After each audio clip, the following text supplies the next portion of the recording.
Hey, what is going on, guys? Today I have a second episode of my question and answer video for you. Once again, I've been inundated with questions more than I expected, so I'll try and get through as many as I can. I still have lots of questions that I haven't answered, so I'm not going to do a third episode just yet, but I may somewhere down the pipeline in a couple of weeks do a third episode too. I apologise again if you still didn't have your question answered here, but I'll try my best to get through as many as I can.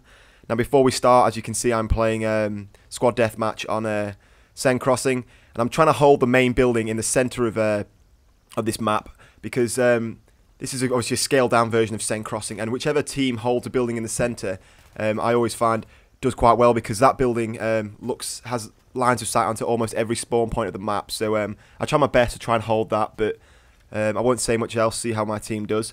Anyway, without wasting any more time, I'm going to stick into the questions. So question one comes from someone called, I apologise once again for any mispronunciations, but someone called Sitruzjo, something like that, and he asks a nice simple question: vodka or whiskey? Now, I'm not a vodka or a whiskey guy. I'm more of a Jägermeister guy, actually, if it comes to mixes and stuff like that. I'm more of a guy for Jägermeister than vodka and whiskey. So, but to pick out of the two, I will go for vodka over whiskey. It's a little easier on the palate, I think. So I hope that answers your question. And my second question comes from someone called Petardim88. I think that's pronounced Petardim88. And he asks, what is your favourite map on any of the battlefields? Now, my favourite map, obviously, as I've explained in the past, I haven't played all the battlefields. I came into the series in Bad Company 2, but I have had experiences with 1942, and I've played Battlefield 2 post Battlefield 3, actually. But so I couldn't give you the widest spectrum of map knowledge, I'm afraid, but out of the maps that I have played, my favourite map, without a doubt, has got to be Arica Harbour. Now, Arica Harbour was on Battlefield Bad Company 2, and what I loved about that map was it had a whole range of environments. The start of the map was very similar to Caspian Border, actually. What the attacking team came down the motorway and into an army base, and then after that you moved downhill into part of a town, which was very almost like this kind of map here, very urban based. Kind of reminds me of Sharkey Peninsula. And then after that, you moved across an open bridge. There's a lot of open spaces, a lot of space for getting sniped. You have to move quickly, so it went from quite close quarters to very long quarters. And then after that, you moved into a dock area, which kind of reminds me of the middle ground of Carg Island, like those open, incomplete construction buildings and a lot of double stacks. So that map was a real great map. Real fun to play, so I hope that answers that question. Now, Calroth, I think it's pronounced Calroth, asks, what is your favourite assault rifle and why? Now, this is a question I've actually answered before, kind of intermittently on other videos, and my favourite assault rifle is the L85A2 or the SA80 Mark II, which is the reason I'm playing these game modes now on PC. I'm still trying to unlock that because I only actually got the expansion pack for this for PC quite recently. So the SA80 is my favourite weapon, because I am British, and it is a British weapon, and it's not in a lot of games, I don't think, and I just think it's very aesthetic looking when you're holding it in first-person view. It's a pretty cool-looking weapon. It's got a slow rate of fire, only 600 rounds per minute, but since the patch especially, it's become very accurate. It holds its aim quite true, and it's pretty powerful. It packs a punch, so that's my favourite assault rifle. I hope that is a good enough answer for you.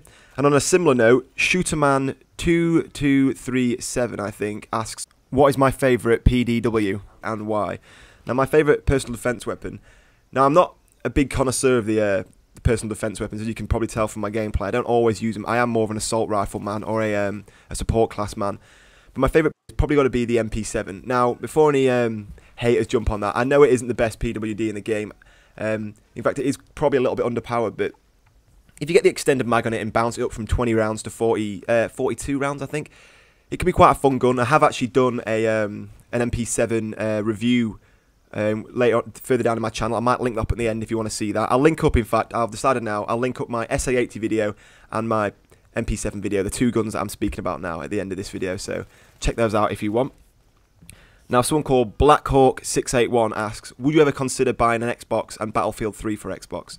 Now, I am not a console hater. I don't get involved in console wars.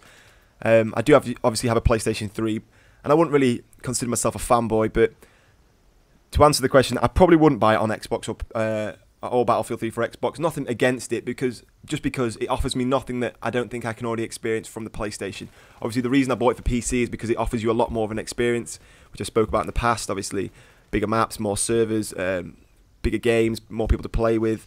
It's kind of more professionals to play with almost, or other big YouTubers to play with, which is quite fun. So PC offers me something that PS3 can't. But the reason I won't get an Xbox is because it offers me nothing that the PlayStation doesn't really, in terms of, especially for Battlefield itself.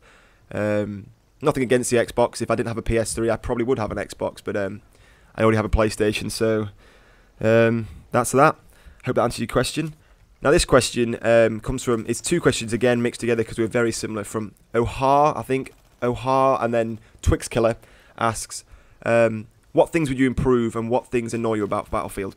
Now, something that's been bugging me recently, especially on the PC with the better graphics, is to do with the solar flare. Now, I know DICE are trying to make the most beautiful game and most realistic game they possibly can, but the amount of solar flare on some of the maps, and especially the positioning and the angles of it, can be very, very frustrating. And I know I've been in a server, I've actually got some of the gameplay, and all the chat in the top left corner was people just raging about the amount of solar flare and how people are starting to use that to their advantage. And one map that's bad for that is Sharky Peninsula, especially on Rush when you're attacking uphill at the first two MCOMs. And the enemy team can just stand on the hill with the sun behind their back, and it's almost impossible to see at all. If you're trying to find a soldier in a certain position and you look directly into the sun, you are completely and utterly blinded. And not only that, it's the dust and the grit that's in your eye. Now, the human eye does not pick up dust and grit in the eye. You don't see it at that kind of level at all, so it's kind of a weird one they've done that. It's almost like you're wearing some kind of thick glass shield in front of your eyes, and I know the soldiers do look like they're wearing glasses most of the time, but that's something that I think should be just tamed down a little bit. The amount of solar flare is, especially in the positioning of it, is very, very frustrating sometimes. And I know I'm one of many, many people who think that. And another thing that's been bugging me a lot recently is DICE's approach to running the game as well. Things like the MAS 26 or the Dart, the fact that DICE are letting this go unchecked at the moment and not putting it into check at all and letting it ruin the game. If any of you from DICE are listening to this, which I highly, highly doubt, but how long would it take to do an update or a small patch that just changes the Dart a little bit? Because just one little thing like that can ruin a game completely. I was in a server yesterday where it was a no Dart server, and the admin of all people was using the Dart. I went on his Battlelog and he had 2,000 kills with the Dart. And it's just little things like that that are starting to ruin the game a little bit, and it seems that DICE just don't care at all about what we think about these problems. And one little patch like that, I think, obviously I'm no computer programming expert, but I'm sure that would not take long at all to just quickly notch down its kill percentage from 150% just down to, I don't know, 50 or 40%. But it's something they just seem very lazy to do. Instead of doing little patches here and there where they need it, they just seem to try and bunch all their problems together in one go and try and hit everything on the head at once, which isn't a very practical approach, I think. So that's something that annoys me quite a lot at the moment. So I hope that answers your question for you. And finally, Puerto Rican Mamba asks, why do you think COD went downhill? Which is something I mentioned in my last video. Now the reason I think COD went downhill is COD 4 was a great game, as I mentioned, and it had a really great formula. But instead of trying to grow that formula in the spin-offs and the next in the series, they didn't try to grow the formula. They tried to bend the formula to their advantage with mad kill streaks and more available unlocks and things, which on the surface sound like a good thing, but overkill was the term. They took a good game and they saturated it with more of what they thought would be successful, and it really didn't work for them. I honestly think the best Call of Duty after Call of Duty 4 is World at War, because it takes a very simple approach that COD 4 uses and turned it a little bit differently, which is the approach they should have taken with all the Call of Duties, to be honest. Anyway, guys, I'm running out of time now, so thank you for watching. I'm sorry if I didn't get a chance to answer your question, but please rate, comment, subscribe, and I will see you soon.